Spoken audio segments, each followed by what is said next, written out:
All right, good afternoon, everyone. I see some people joining. Welcome to today's webinar, and thank you so much for being here. Let's go to that first slide. So my name is Diana Guevara. I'm the Community Health Education Specialist for the Nourish program. The Nourish program shows people how to grow, prepare, and promote food that encourages lifelong health and well-being through hands-on, evidence-based classes taught across our garden, kitchen, clinic, and community. I am a registered dietitian and graduate of the dietetic internship program here at the UT Health Houston School of Public Health. So we'll go to the next slide. Today's webinar is hosted by the Michael and Susan Dell Center for Healthy Living at the UT Health Houston School of Public Health in Austin. The Michael and Susan Dell Center for Healthy Living was founded in 2006 with a vision of healthy children in a healthy world and a mission to advance health and healthy living for children and families through early and impactful interventions. Our center intends to create new research ideas and enable a workforce through public health student training, communicate data-driven and evidence-based products and outcomes to researchers and policymakers, and connect with the other public health organizations, community organizations, and policymakers. So before we get started, I would like to thank Dr. Aliyah Husani and her team at the Michael and Susan Dell Foundation for generously funding the center and making this webinar possible. Much of our center's work that I just described is online, which includes center resources listed here. Feel free to scan the QR code on your screen to learn more about these resources. And the center also publishes legislative-related resources described on this slide. You can find these online by scanning the QR code here. And with that, I'm excited to introduce both of our speakers today. So from Rewire Health, Andrew Mail, and UT Health Houston School of Public Health in Houston, Laura Mahova. Andrew Mail is a seasoned technology leader with a passion for innovation and a wealth of experience spanning over 2 decades. As a CTO of Rewire Health, Andrew has helped build the technology that is revolutionizing culinary medicine. His expertise in software engineering, software architecture, and technology consulting has led him to build multiple startups, recently including one focused on mixed reality. Laura Mahova is a second-year dietetic intern and MPH student at the UT Health Houston School of Public Health. Laura graduated in 2021 from Louisiana State University with a BS in Nutrition and Food Sciences. She has a strong interest in community nutrition and culinary medicine, which has led her to pursue a career in public health and nutrition. Upon graduating from UT Health in May of 2023 of this year, she plans to work with underserved communities in the Houston area to promote healthy eating habits and provide access to nutritious food. So before we get started with today's presentation, I just wanted to make some brief housekeeping announcements. This webinar is being recorded and will be archived along with the presentation slides on our website at msdcenter.org. If you have any questions during the presentation, please enter them into your questions chat box. We'll have time for Q&A at the end of the presentation. And I will now hand it over to the speakers to begin the presentation on nutrition education and the digital age using generative AI to develop engaging applications. Take it on.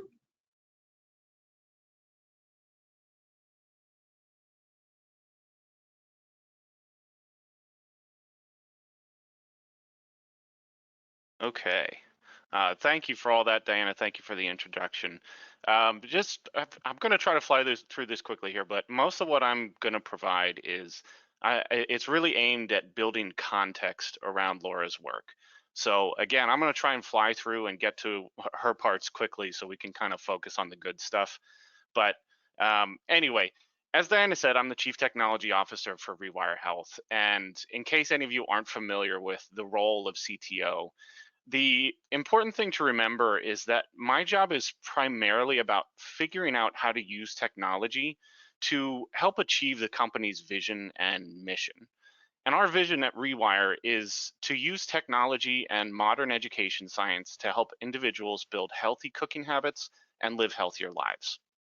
Now, I'm no expert on nutrition science, something that my lifelong addiction to gummy bears will easily attest to, but I was fortunate enough to grow up in a family of teachers, and I learned to cook from both of my parents. And I think that's the way that a lot of people have traditionally learned how to cook. Obviously, there's also cookbooks, and of course, you can enroll in classes and things of the sort. But this was sort of how things were always done. The advent of the internet, however, did really start to change some of this, and we started to see that information made available through online recipes and things of the sort to the general public. Um, and then, of course, sites like YouTube and now apps like TikTok have kind of been taking over. And at this point, we're now in a world where it's pretty easy to find videos just walking you through how to make things as sort of like a primary source for this information. Olivia, our CEO, started running her own teaching kitchen for a major hospital in Boston to help those with chronic disease learn how to cook, and as a way to kind of manage their disease and improve their lives. And that's been incredibly successful. But she and her co-founder Eva quickly realized that not only did this not scale very well, it also doesn't particularly meet people where they are. If you think about it, coming into a big kitchen a couple times a month doesn't often translate well to your own kitchen, and it is also probably not the best way to help you with adapting recipes to your own personal preferences of food. So uh, their solution was to build a platform that allows users to change the ingredients in a recipe and get step-by-step instructions in ways that build up skills they can repurpose later in other recipes.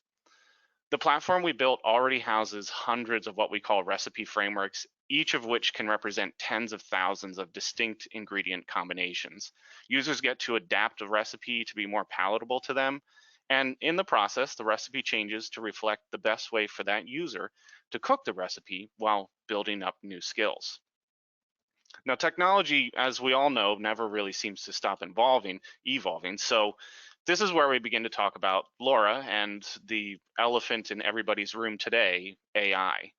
As we continue advancing our platform, we're constantly trying to find ways to make the system more efficient and beneficial for users. And AI is proving to be a huge catalyst for that. We're already beginning to utilize it to help us understand how users are progressing through skills, what kind of foods they prefer, and soon we'll even be able to make good guesses at what kind of foods they might like in the future.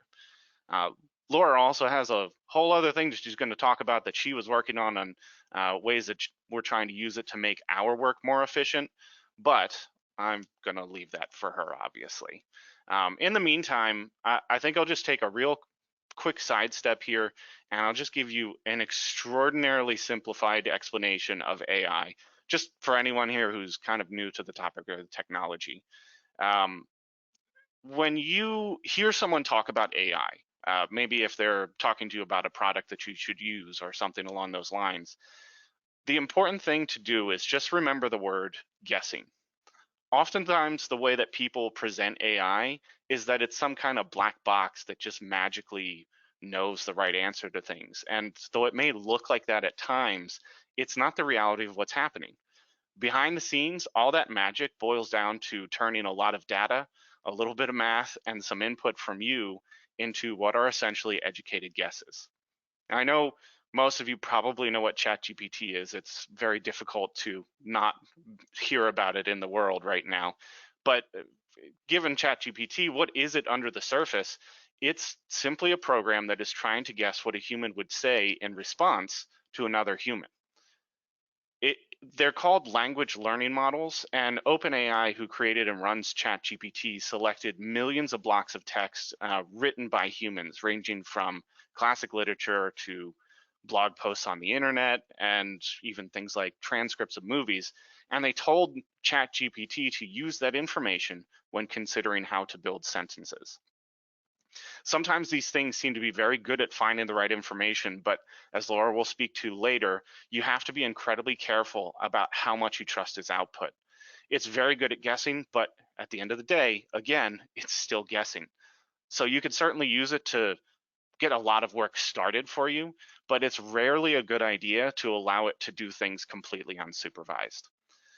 Now, I could go on about this for a very long time, but I think before I dig too deep into it, I'm just going to pass it over to Laura, and I'll get out of the way here so she could talk about the great things that she's doing with our platform and with AI.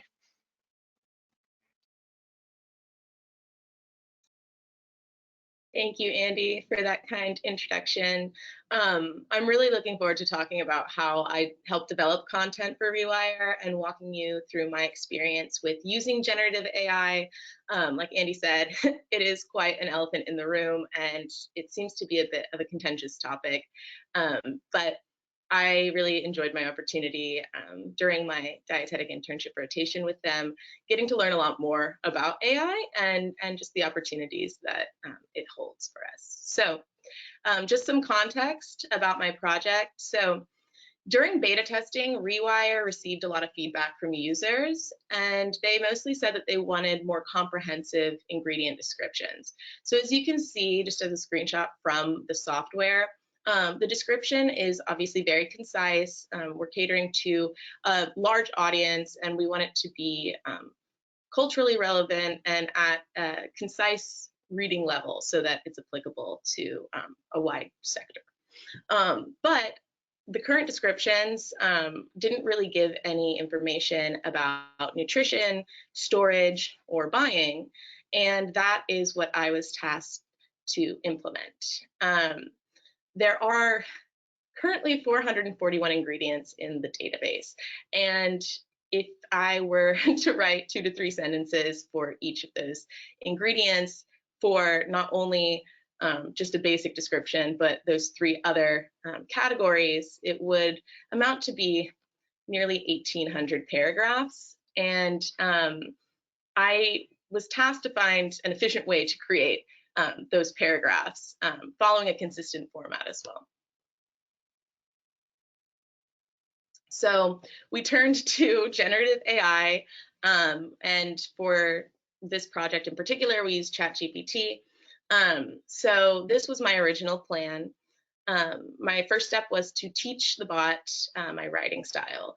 So we used the existing descriptions that were written by our CEO, Olivia. She is a registered dietitian.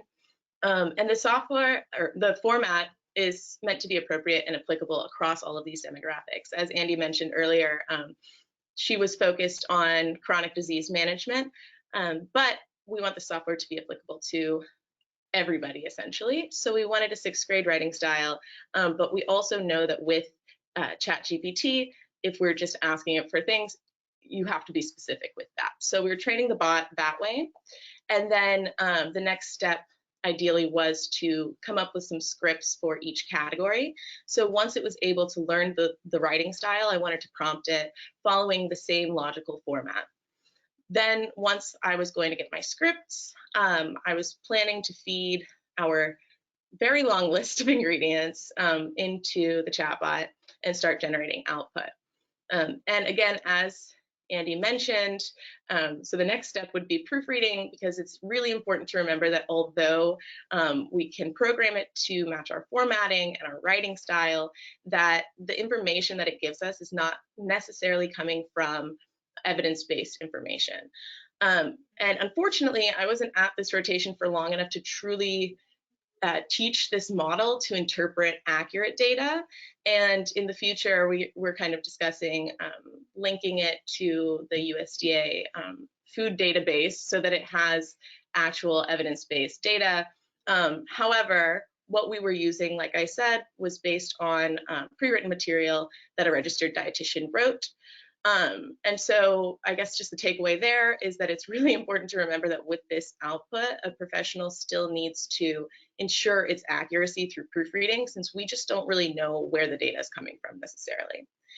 And then the last step is to upload it into that master document and then eventually get it into the app. So here's how I trained the bot. I provided it with those pre-written scripts, and I did this a couple of times. Eventually, it because its response every single time was just describing what the writing style was, but eventually it was learning, and all of those responses were essentially the same. So after I did this about 3 times, I was pretty confident that it learned what the formatting I wanted it to follow was. And then from there, the next step was to start generating those scripts. So with the script, even though it already knew the writing style, I really wanted to be specific with what I wanted from it. So this is just an example from that original description. So write a standard script to describe a specific ingredient. I wanted it to include origin, where it was grown, what it tastes and smells and looks like. And then I was being specific in that I was planning to provide a list of ingredients that will generate a description that follows the same format. I also wanted to be specific with the 6th grade reading level, and then also that it should only be 1 to 2 sentences long. So then it gave me this output with the standard format, and you know, we were cooking. It was ready to go. Then the next step was to start feeding it the list, and I'm going to admit that this was not exactly the most efficient method. Again, I was still learning, and this is really what I used for that first description for just the general ingredient description. But it's important to note that ChatGPT has a maximum like content that you can input, and then based on that input, there's a maximum that it can output. So if I gave it too much from the beginning, it might only give me one description. So I was having to categorize the ingredients. For example, here, this is like leafy greens, and then I was copying and pasting every single one of these into that master document. And this is really where I started working with Andy. And on the next slide, I'll kind of talk about other ways in which we started figuring out how to be more efficient based on like another roadblock that I encountered.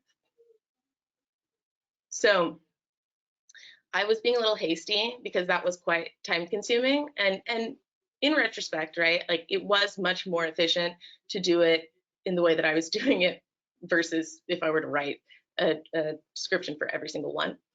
But then I said, okay, it knows our writing style. Let's get 3 other scripts for the nutrition, the procurement, and the storage. And I asked it in one question. And because of that, the scripts that it gave me for buying and storage were pretty solid. But for nutrition, this was something that really was a red flag for me. So as you can see, it says, blank is a nutrient-dense ingredient rich in blank. It's a great source of blank, which helps to benefit blank. And here I started really considering the implications of having false health claims. So as far as the vernacular is concerned, in the nutrition world, health claims are rich in, excellent source of, et cetera, low in. And those are specifically defined. And knowing that I was about to feed it almost 450 ingredients and then have to proofread every single one, I knew that this was not going to be evidence-based, because in the script itself, it has the word source, if that makes sense. So we kind of scrapped this whole idea. And that's really when I started working with Andy, because he also brought up the point that what I had previously been doing was really not that efficient.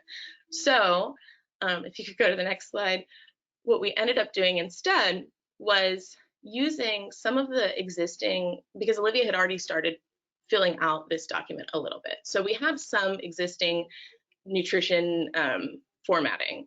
And I figured out that you can get ChatGPT to integrate into your Google Docs spreadsheet. And it has all of these awesome functions, and it's a really intuitive platform with examples and videos of how to use it. But this GPT fill function was really, really helpful in developing the nutrition data, because it was essentially learning like how I was programming it manually, just based on the existing data. So here I'm showing you, I have instant brown rice, I have whole grain brown rice, et cetera, and I'm training it based on what exists, and then I'm telling it to upload that just straight into the spreadsheet. And that's what I ended up doing for the rest of the data, which was really cool because, like I said, my objective was to follow the same formatting and then also make sure that we're not like advertising any false health claims, right? So what Olivia had done prior is saying, you know, whole grains have fiber, and this ingredient has XYZ vitamins and minerals. But just by stating that, rather than saying this is rich in whatever it might be rich in, and it might not be, because in this ingredient list, it includes soy sauce and it includes various spices or ranch dressing, and that might not necessarily be rich in anything. Or, you know, ketchup has tomatoes, but is it an excellent source of vitamin C? No, it's not. So we really wanted to make sure that this is not like telling people that this is a good or a bad or et cetera, just factual information. And again, we did proofread all of this, but this ended up being a very, very efficient use of the chatbot.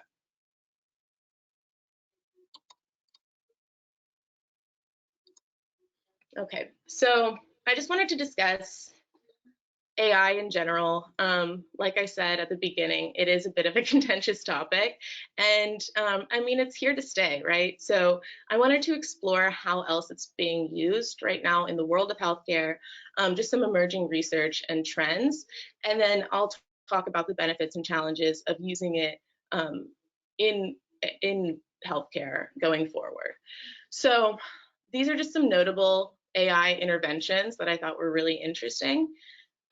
So AI the algorithms can analyze really large amounts of data quickly and accurately.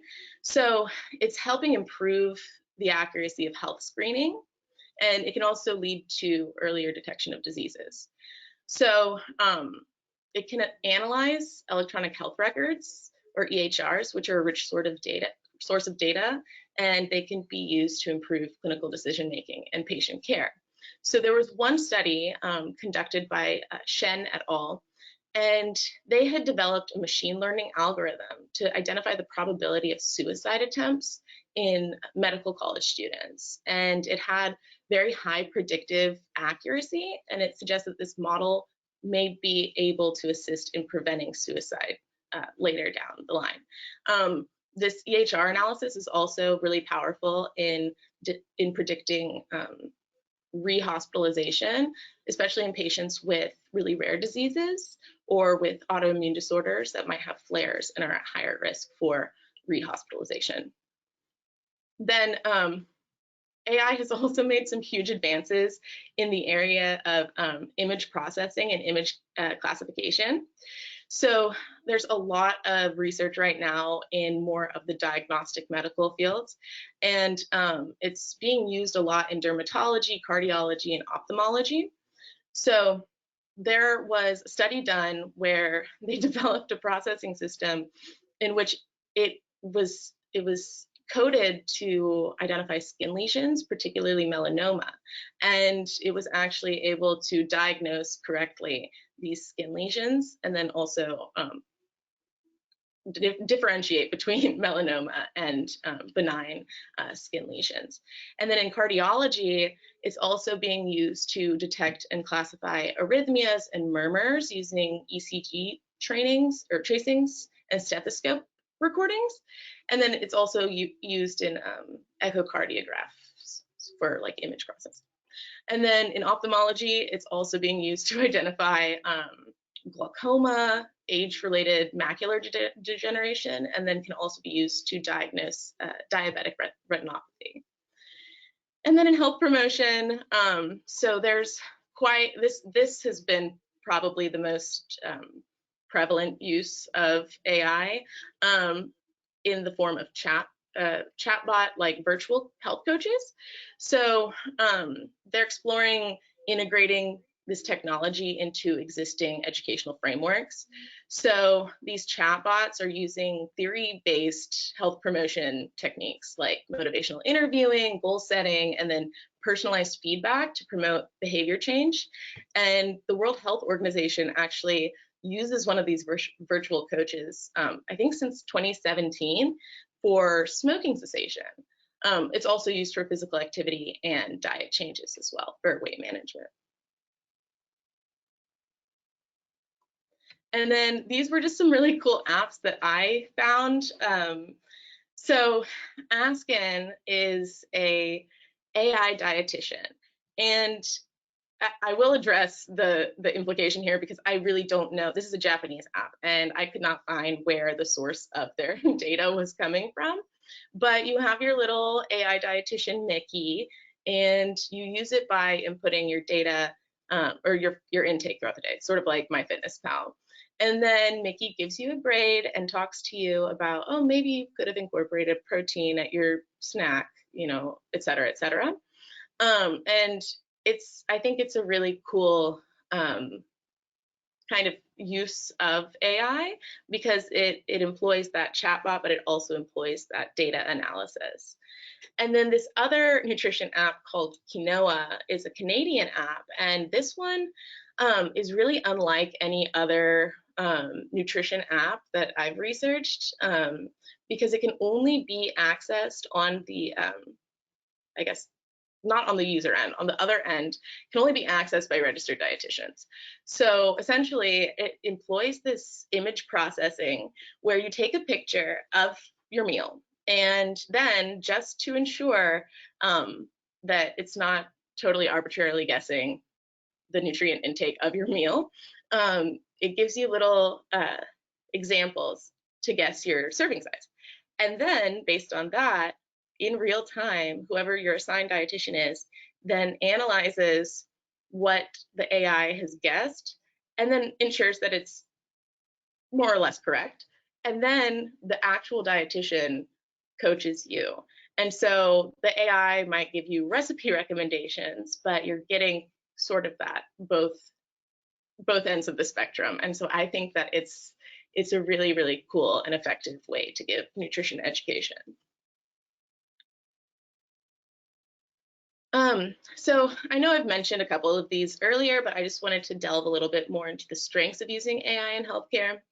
So the accuracy is really improving diagnostic accuracy, right? But that's not just for diagnoses, but also in disease surveillance. So with analyzing vast amounts of unstructured data, like social media or news articles, EHRs, like I mentioned, it can also be used to sort of predict the epidemiology of certain diseases. It's been used for, you know, predicting COVID prevalence and things like that. So I think that's a really huge strength in AI. And then also, like I mentioned, with the image processing in actual diagnosis. Also, it really helps reduce the workload of a lot of healthcare providers because it automates many of the tasks associated with diagnoses, with charting, and then also with patient education. So it can really, in that way, also reduce healthcare costs. And it reduces the need for unnecessary tests and procedures and just really overall improving the efficiency of the delivery of healthcare. And then one of the huge strengths, like one of the main benefits, I would say, is providing personalized and interactive treatment plans, education for patients, and healthcare providers can use it to create virtual simulations and chatbots and other tools that tailor their education to their patients.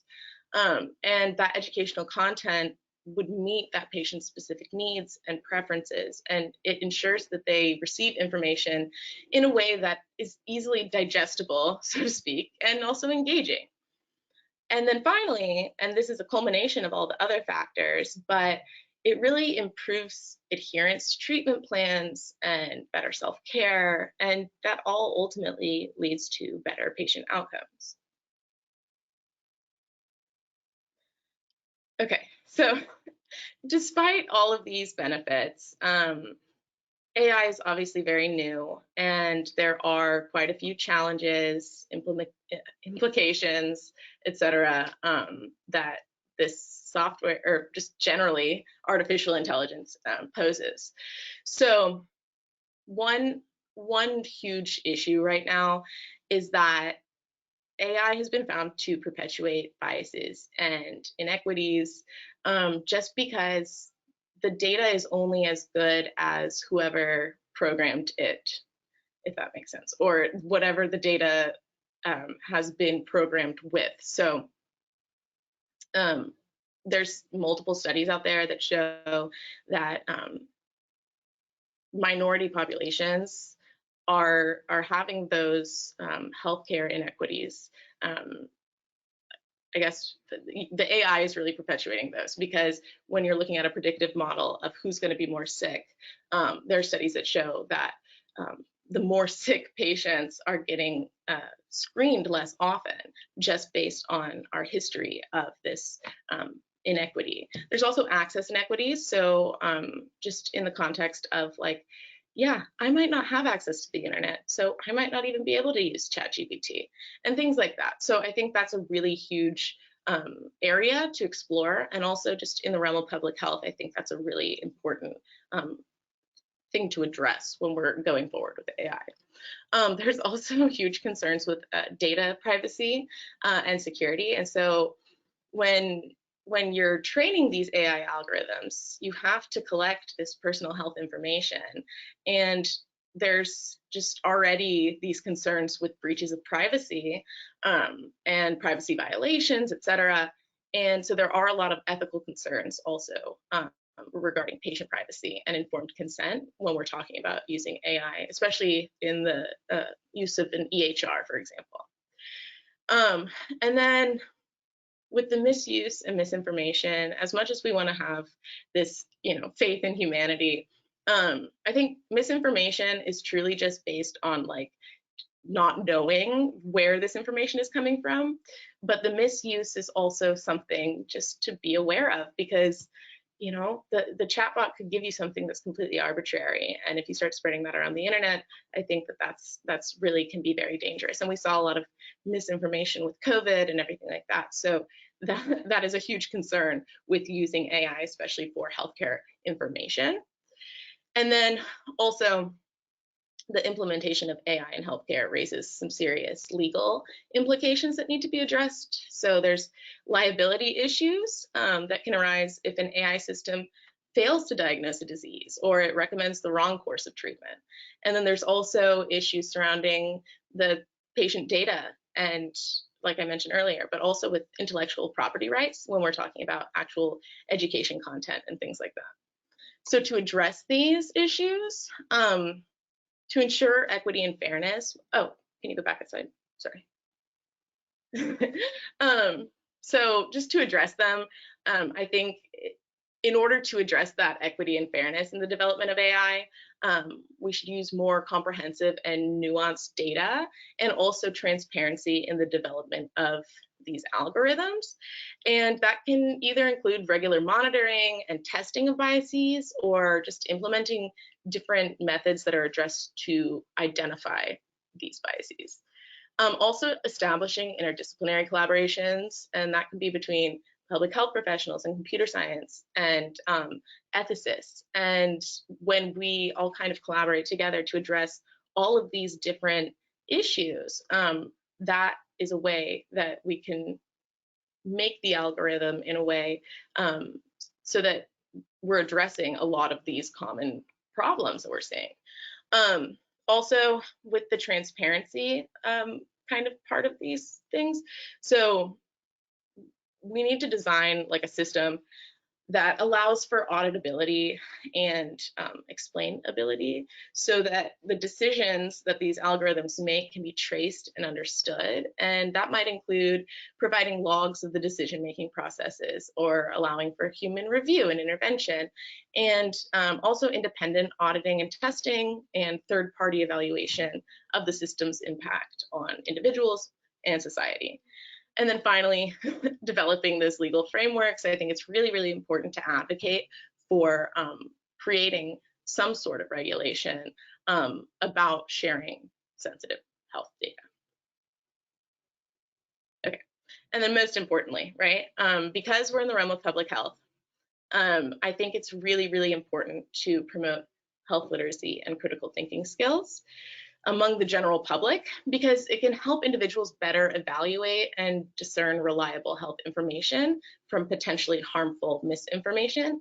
And this is just a speaking point that I really want to reiterate the importance of having a professional review these outputs just to ensure accuracy.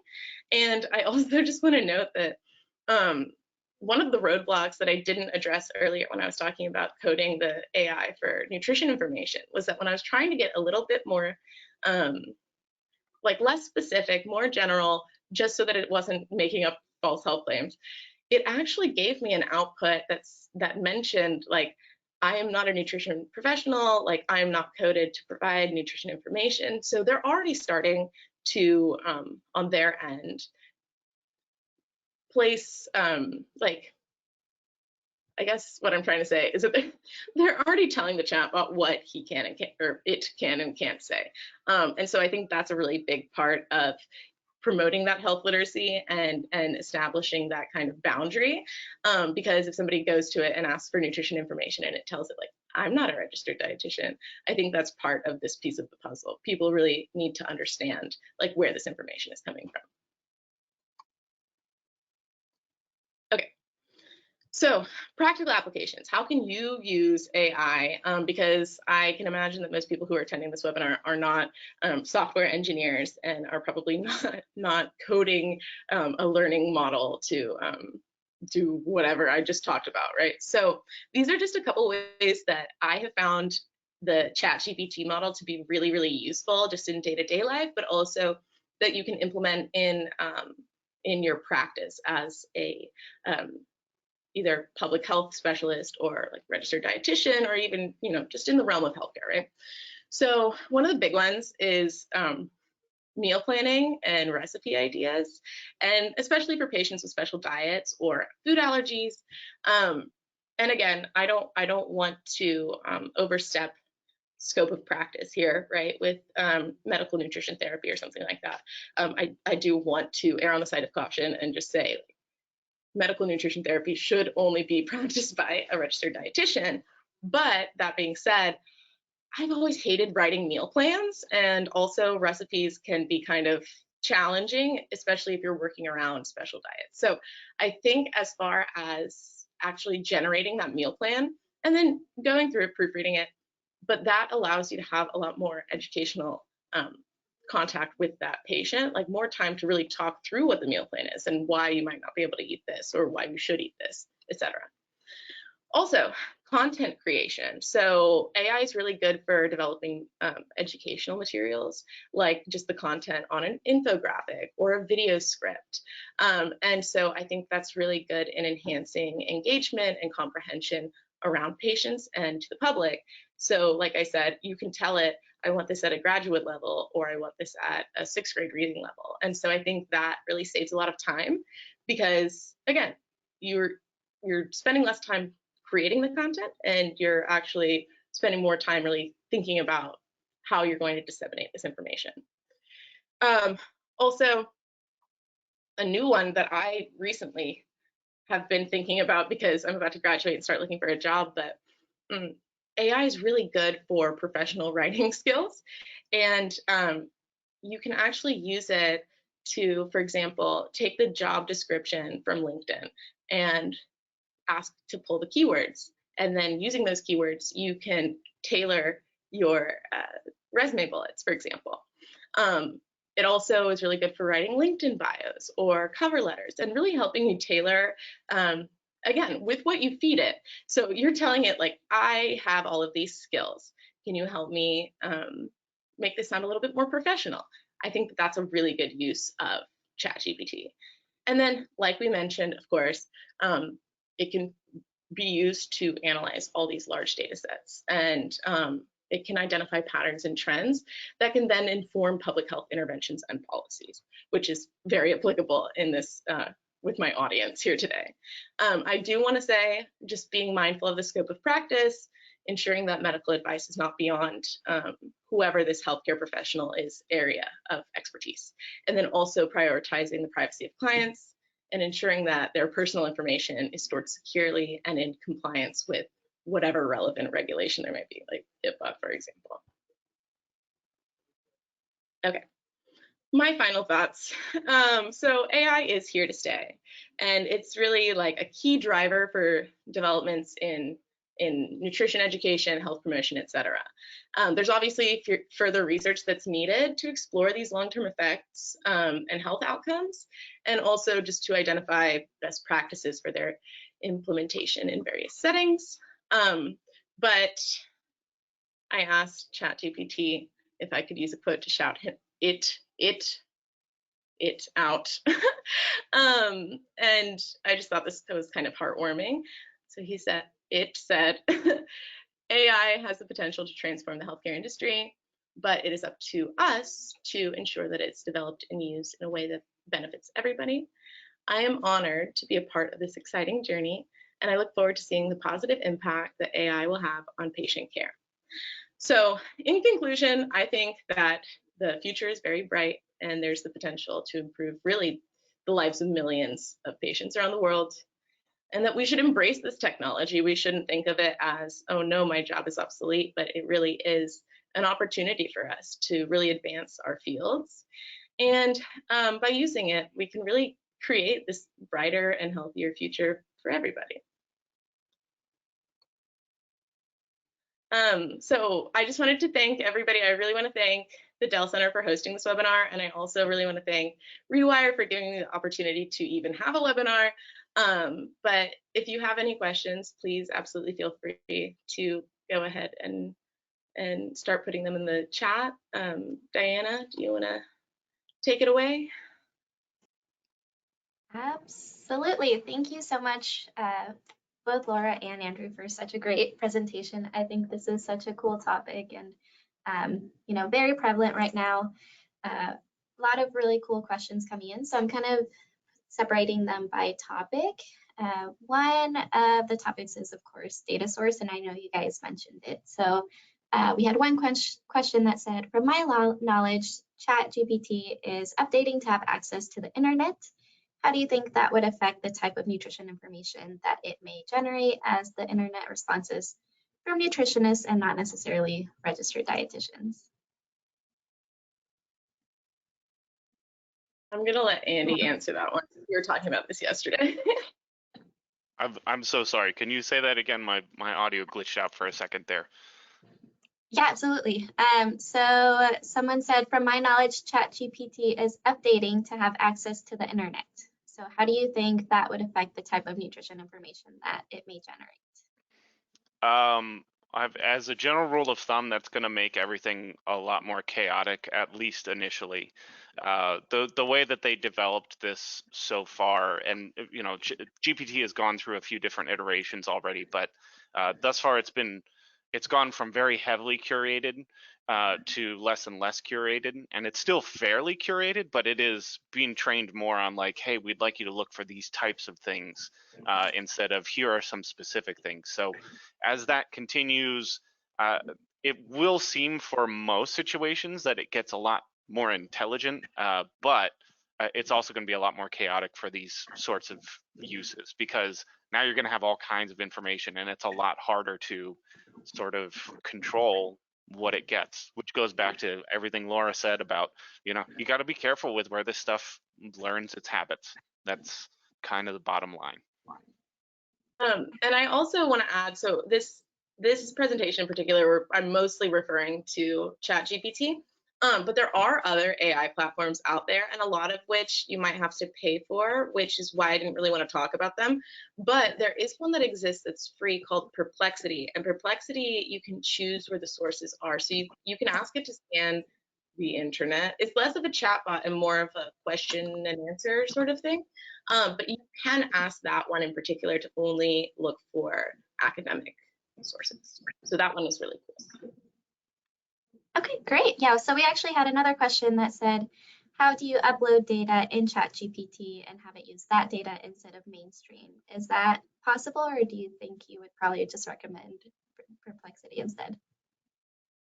So again, that's more of an Andy question. We did discuss this, and like I said, I didn't have nearly enough time to do that, and that would be more from an open AI, like less of just the user interface on ChatGPT, but if you OpenAI has an account where you can access the whole thing And that is a lot more of like coding and things like that. And that's how you would get it to communicate with other databases and train it that way.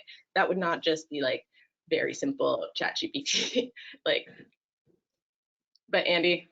Yeah, no, I mean, you nailed it. That's the basic response. Absolutely. It's they do give you the ability to, it's essentially adding specific training data so that it knows when it's talking to you in a specific context, it's supposed to also include these other things. But that doesn't necessarily mean that it won't use information from its main data set, that's kind of where like the danger and everything and the necessity for proofreading comes into play. So yeah, you can help it, but maybe something like this, the other one there where you can be a little bit more specific might be better suited where it's critical. Cool. Awesome. And then one more, just quick question on that same general topic. Amazing topic. Thank you. Question: did you upgrade to the paid version of ChatGPT? I did. I don't actually know if Laura did, but I definitely did. I use the paid version all the time. All right. So another question related more to healthcare. So it says, thanks for a great presentation. Are you aware of any head-to-head comparisons of safety, efficacy, and cost when intervening with AI as opposed to traditional healthcare interventions? Did you find any of that in the literature? Yeah. Well, so I know I kind of touched on this earlier and mentioned, so there is a huge give and take, right? As far as screening is concerned, I would say that the models that I've researched are very effective and efficient in screening from a probability standpoint, just because you're removing that time barrier. But I did kind of mention that there's the likelihood that it might miss something, right? And so that's the necessity for human intervention. But as far as, I'm sorry, so what, can you repeat the question? Yeah. Are you aware of any head-to-head comparisons of safety, efficacy, and cost when intervening with AI versus traditional healthcare? So I would say also, yeah, so all of the research that I have and have read, I would say ultimately in the conclusions section is discussing that AI versus actual just like human intervention. And I haven't actually read any head-to-head this versus this, but just based on like the specificity of these models, I would say that they are good for certain things, if that makes sense. But I have not read anything as far as like fully just comparing it to a human intervention. No. Cool. All right, in terms of kind of sticking with that healthcare topic, have you seen any advancements in AI regarding reducing biases in medical nutrition therapy or healthcare in general? So I know you kind of touched on there being some bias there. Yeah, again, everything that I read was really just a report of the bias, right? That's, since all of this is so new, it's pretty difficult to intervene yet, if that makes sense. So there's very little intervention on the biases, but there is data that shows that some of these are inherently biased, right? And actually some of the platforms that were explored in that research were widely used platforms. So as far as actually intervening on that bias, I think it would take probably some time to recode the data, and also addressing the fact that the data that you're feeding it may be actually intrinsically biased because there's access inequities, right? So if you're feeding it data based on people who have gone to the doctor, who have been diagnosed, et cetera, those kind of disparaged communities who haven't been able to be diagnosed with whatever it might be, that's going to show as a bias, and that is why the data is biased inherently. Yeah, I think that's a great point. Just remembering that it's all where the data came from, and if the data is biased, then we might still see that bias. So a really good point to bring up. This might be an Andy question. Does ChatGPT save EHR information when inputted into the chat box, or does it say? I'm assuming it saves information. So technically speaking, there is a setting when you use ChatGPT where you can ask it to not save the information that you prompt it with. I think that by default that is not enabled, so it does save everything. And there's actually been a fairly recent news item. Samsung, the very large hardware and software company, just kind of had to like clamp down all of their employees' access to ChatGPT because someone accidentally put some of their proprietary source code into ChatGPT, and it's now out in the wild, and other people are getting it as a response to some of the things. Obviously a little concerning if you're trying to protect your software. So yeah, that is something that's probably a little imperfect right now. You should be able to stop it from happening, but not everybody remembers to do that or even knows. So yeah, be careful with that. Yeah, good point. Thank you. That's a great case study. Okay, another question. What are a few ways to use AI for outreach or health promotion in the public health field? So I know you mentioned the World Health Organization, how they're doing some things. Are there any other things you can think of to utilize this at this time? So as far as what I've read up on, like the World Health Organization is probably the best example of this. There were some studies in China about during COVID, just sort of like broadcast texting and things like that. But I would just say the most like practical application in my head, especially at the level of program development and things like that, is that you can kind of talk back and forth with it as far as like developing material, but also, like how should I go about promoting my program, or how should I develop my program? And it can really give you some good ideas on implementation strategies and things like that. So I think that is a really good practical application.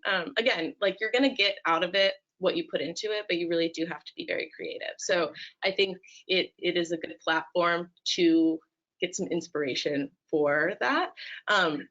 But as far as it being used right now, I think with the concerns of like, because again, it is a contentious topic. So I think that people are kind of trying to err on the side of caution as far as that is concerned in the public sector. Cool. Good answer. All right, so moving on to actually the app. So that is the app that you developed, that you're working on, ready to use? If yes, what's the name? Is it available for download? So I think they're talking about the Pursuit app. Yeah, I'm assuming that's for me then. Yes, so the app is absolutely ready and available. The website to go find out about it is pursuit-app.com. But I think I'm going to have to check on something. We might have some kind of a deal or something for anybody who's been to this webinar to kind of get a trial or something like that. So I assume, Diana, I can give you some information about that once I get that sorted. Yes, absolutely. Okay. We'll be sending out the slides, so we can also send that information out. And just for people right now, if they have their phone on them, is it available on Apple, Android? It's available on Android and Apple, yes. Okay, wonderful. Andy, I think it's also worth noting that, so when I originally was placed at this rotation, it was just the app. And I don't know if you should talk a little bit more about the rebranding, because the app itself is called Pursuit, but the company has now turned into Rewire. Yeah, well, hey, that's a fair point. They did ask about the app though, Laura. But yes, the app is called the Pursuit app, but the company is now called Rewire Health. And if you are interested in the company as well, feel free to go to rewire-health.com. But yes, thank you for calling me out on that app, on Laura. Thank you. I'm gonna get scolded for that now. Thank you very much. All right, so I know we talked about the Pursuit app and you talked a little bit about how it works. There was another question that said, are there any apps in existence suggested for meal plan and recipes? So of course the Pursuit app looks like a really great app. I haven't gotten to use it, but I really want to. Any other apps that you found that are pretty good? Yeah, there's a couple. There's some that I use, less like culinary medicine focused, but more just because I like to cook personally. So there is one called Jow, Jow, which is a French app, and it's cool because it asks you, like what appliances do you have, right? They're not going to give you an oven recipe if you don't have one, which I think is cool. And then also, it asks you rather than what you do like, it asks you things that you don't like, right? So there's fewer things that you don't like, and so that the idea of like being open-minded with trying new recipes and things is really cool there, because I have cooked so many recipes that I would have never thought to cook. So I think that's cool. And then it also helps you write your grocery list, which is awesome. There's also an app that's more of a health and wellness app, and that one's called, I get ads for it all the time. I'll have to look it up. But that one is, you pay for it, and it asks you what your goals are and everything like that. So that one is a little bit more for weight loss, but it's the same idea as JAL. It asks you what your preferences are, and then it sort of molds based on whatever those macros are that it creates for you. It molds your meal plan for the day. But I'll have to look up what that one is called. And in terms of sorry, Diana, now that I've been called out, I have to do my job a little bit better now. So I will add that we do actually also have meal plan and grocery list functionality within the Pursuit app. So just technically. Yeah, I was gonna ask that actually. So what functions the Pursuit app has, and so it has meal plans, it has the grocery list, and then it gives you recipes, and you can actually switch out ingredients. That seems like a really cool. Which that, as far as we found, nobody else does, because it is a heavy lift. But yeah, meal plans, grocery lists, recipe discovery. We also ask people what kind of equipment that they have on hand, so that we're not giving them oven things if all they have is a stovetop, a hot plate.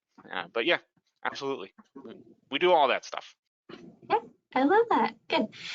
We had one more question, and if anyone else has any additional questions, y'all can just leave them in the chat. But last question, kind of going back to ChatGPT. Andy, can you explain the difference between the paid version and the free version? Yeah, absolutely. So the main difference is basically two things, and I don't know if this is true anymore for one of them. But so the first one is that as a paid customer, it is always available. As a free customer, if the system gets really busy, they will actually stop serving the site to free customers until it has become less busy. So they prioritize the paid customers. So that one's still the same for sure. But then the second one, and this one I'm unsure, but when GPT model 4, when version 4 came out, the paid users got first access to it. And I don't know if 4 is available to free users yet, but it's definitely still available if you're a paid user. So that's their main value proposition for the subscription. Wonderful, cool. All right, so it looks like we've covered all of our questions, and we've got 1 minute left. So thank you everyone for attending today's webinar. Really appreciate you being here. I appreciate you, Andy and Laura, for presenting. This was such a cool topic, and I learned a lot. I hope everyone else learned a lot. Remember, this webinar will be archived on our website, mstcenter.org, and we will be sending out some information on the Pursuit app if you are interested. I'm definitely interested. And thank you again for joining us today. We will see you next time at our next webinar. Thank you very much, everyone. Thank you.